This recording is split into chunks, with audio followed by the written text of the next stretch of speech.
Bonjour, alors ça sera pas un tuto mais une petite démo pour les nuls d'un nul sur l'option de pouvoir peut-être remplacer l'APM d'origine du CX20 parce que les options se limitent doucement et que pour avoir les logs et autres peut-être il faut passer sur de l'évolutif. Donc bon, on reste toujours sur la base que d'origine le CX20 vole très bien. Mais bon, pour ceux qui veulent aller plus loin, voilà, je vais un peu démontrer, enfin montrer ce qui peut exister en open source pour rester sur Mission Planner parce que après on va se compliquer. Donc là on a l'APM d'origine au niveau taille. Donc les options possibles sur l'APM d'origine sont de pouvoir rajouter la télémétrie et de rajouter donc via le Power Module l'info voltage et télémétrie plus OSD, c'est sur le même. Donc là, et puis ça s'arrête à ça. Après, il faut un peu faire des petites soudures pour rajouter des petites options. Enfin, ça se complique. Restons sur la base simple. Donc là, donc ça c'est l'APM d'origine. Après, on peut passer sur un APM 2.6, alors c'est un 2.52 en théorie. Donc on peut passer sur 2.6, 2.7, 2.8. Alors c'est toujours des processeurs 8 bits, donc qui se limiteront au firmware 3.2.1. Donc après, j'ai la version, en fait il existe deux versions, la version avec les pins à plat et l'épine verticale. En fait, je l'aime, mais il est monté dans le CX, donc je ne pourrais pas la démo. Donc là, c'est juste au niveau taille, j'ai imprimé une petite plaquette pour montrer, donc par rapport à l'APM, donc l'épine verticale est un peu plus court. Alors, pourquoi j'ai un APM avec l'épine à plat? Je me suis dit, dans le CX et dans la coque, avec les cosses à plat, je prendrais moins de hauteur. Mais lorsque je l'ai commandé et lorsque je l'ai monté, je me suis aperçu qu'en fait l'APM avec la Reos ne rentre pas dans sa longueur parce qu'il est juste dans la coque. Bon, il est vrai que j'avais pris une grosse Reos, un gros socle d'amortisseur. Et donc j'ai dû prendre l'APM avec pin verticale qui rentrait mieux dans le petit dôme supérieur. Alors, l'avantage de passer sur ce type d'APM un peu plus évolué, c'est que pour brancher déjà un power module qui est ici, il n'y a rien à faire, il y a juste à brancher, puis après c'est dans Mission Planner le paramétrage, le choix de GPS. Après, on est en PWM. Alors, je dis Power Module, mais c'est Pulse Width Modulation. Donc PWM, compatible. Alors, il faut savoir que l'APM d'origine est compatible à 6 ppm comme les APM de 6, de 7, de 8. Donc, ensuite, pour la télémétrie, pareil, cause simple. Là, il n'y a pas besoin de bricoler, enfin, d'avoir une inquiétude avec le firmware. Ce qui est livré, les câbles pour APM 2627, donc habituellement il n'y a pas besoin de modifier. Donc là c'est aussi un avantage. Ensuite vous avez des options en plus sur la réglette, buzzer, vous pouvez mettre la gimbal, vous pouvez mettre sur l'APM d'origine on ne peut pas. Donc il y a plus d'options. Donc ça c'est un avantage. Après ça se limite donc en open source, ils ont arrêté le support des processeurs 8 bits, donc ça s'arrêtera, il n'y aura pas plus d'évolution sur ce modèle là. Donc c'est un peu ce qui est dommage. Donc une fois qu'on a un peu vu le tour, ça marche très bien, pas de problème. Après on passe au modèle Pixo. Alors le Pixo, le support y est. Alors il y a le 2.4.5, 2.4.6, 2.4.7, 2.4.8 en modèle. Alors c'est toujours du chinois, c'est des petites améliorations internes. C'est comme le 6, 2.7, 2.8 de l'APM, c'est de l'amélioration interne. Donc après il y a un fusible un peu amélioré, une ou deux petites pièces et puis voilà. Je crois qu'il y a aussi une petite différence au niveau du compas, je suis pas sûr en interne. Enfin bref. Donc là on passe au pixel. Alors, au niveau taille, donc là je passe toujours d'un APM avec pin verticale, hein, comme pour l'APM d'origine. On voit que au niveau longueur, hauteur, et donc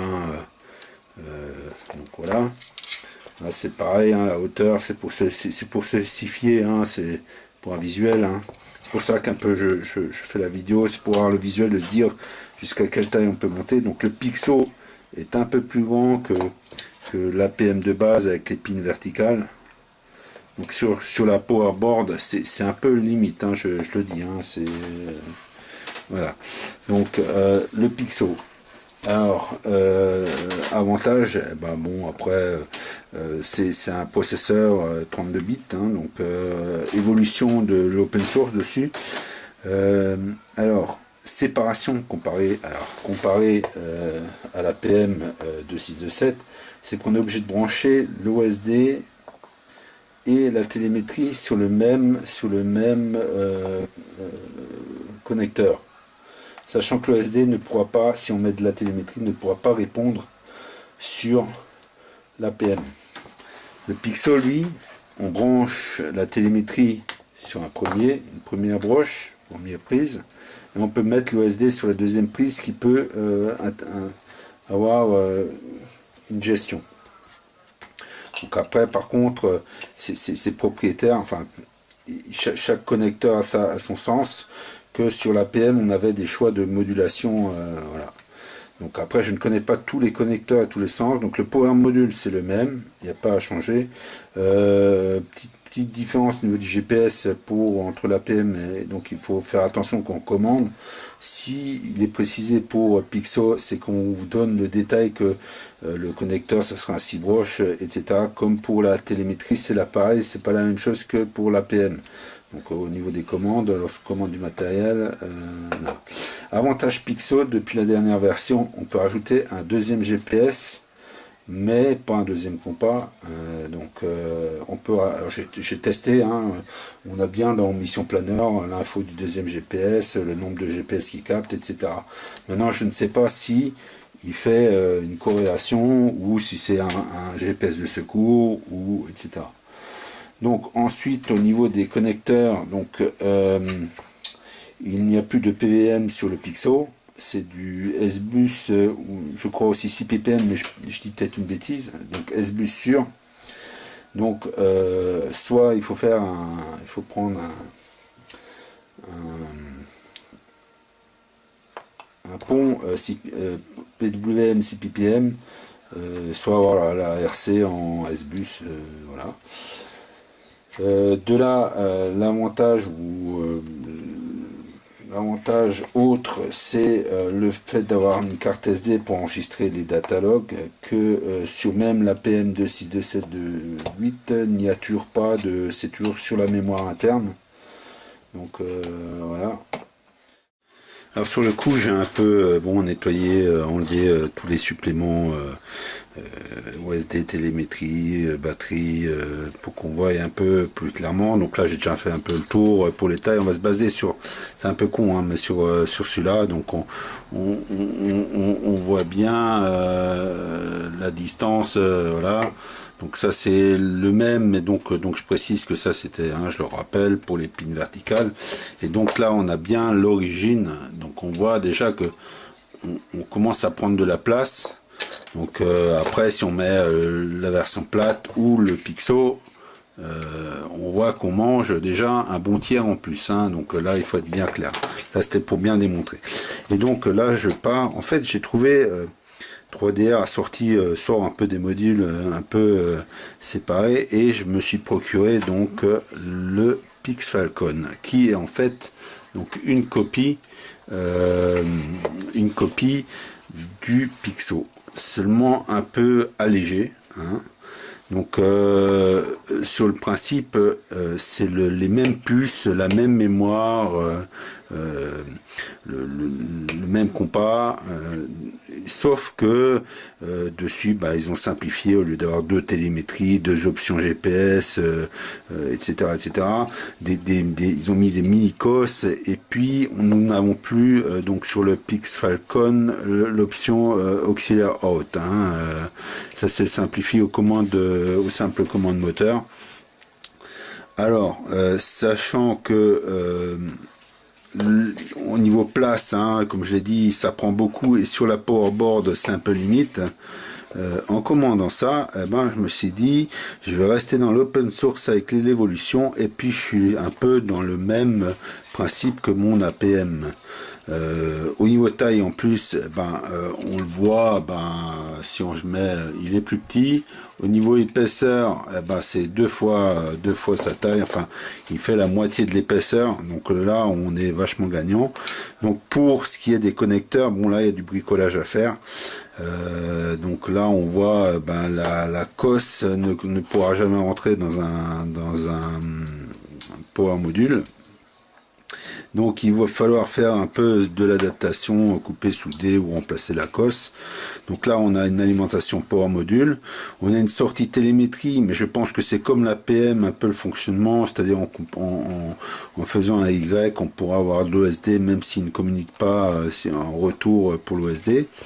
Ensuite ici on a un peu comme le CX, enfin on a un connecteur qui fait office de GPS pour le GPS plus le compas.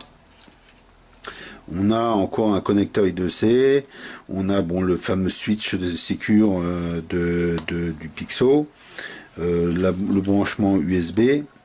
Alors là je ne connais pas la fonction de ce connecteur. Donc là on a en fait le connecteur de la RC.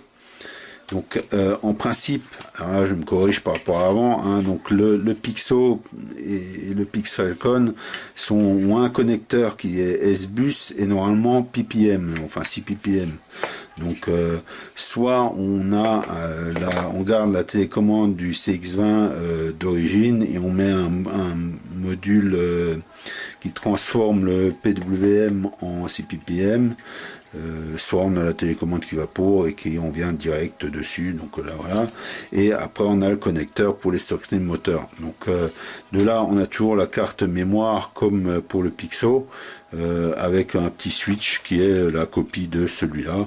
Donc voilà, je trouve que c'est vachement avantageux, et que si je devais démonter mon CX que j'ai bricolé avec batterie, etc., un peu grossi, etc., je pense que je vais remplacer l'APM de 6 que j'ai monté dedans par le Pix Falcon. Comme ça, je pourrais je serai un peu plus dans l'évolution et mettre le film à jour et pouvoir un peu voilà, avoir le support en plus. Je dis juste que j'ai juste un petit bémol. Là, on parle pas d'APM et de Pixo je trouve que au niveau de Mission Planner, l'évolution, au début ça paraissait simple, et là ça paraît de plus en plus compliqué. Par exemple, que pour le Pixo, quand je le branche dessus, vous avez le compas interne, le compas externe, vous pouvez garder les deux, et dans les réglages, dans la calibration du compas, ça se complique. Je trouve que ça se complique beaucoup, quoi. C'est juste une petite parenthèse dans le truc, et je trouve qu'il complique. Il devrait quand même, un peu pour les nuls comme moi et d'autres, un peu y penser, et qu'on ne devient pas tous des pros de l'utilisation. Donc on fait déjà des erreurs en mode basique, qu'est-ce que ça va être s'il complique la chose. Donc voilà, je voulais juste montrer un peu, parce qu'on parle de Pixo, d'APM et autres, de remplacer un peu l'APM d'origine, et de voir où on peut aller.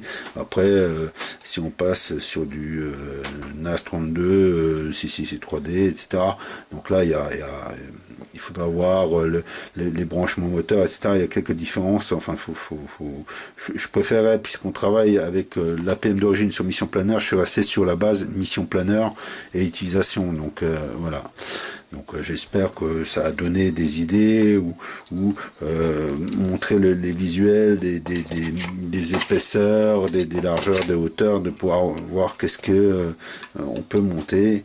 C'est dommage que je l'ai pas ouvert pour bien montrer, voir sur la powerboard. Je pense que là il y a une limite au niveau du pixel. Après on peut trouver des vidéos où on peut le voir un peu quand même. Donc voilà, j'espère que ça a aidé certains. À plus.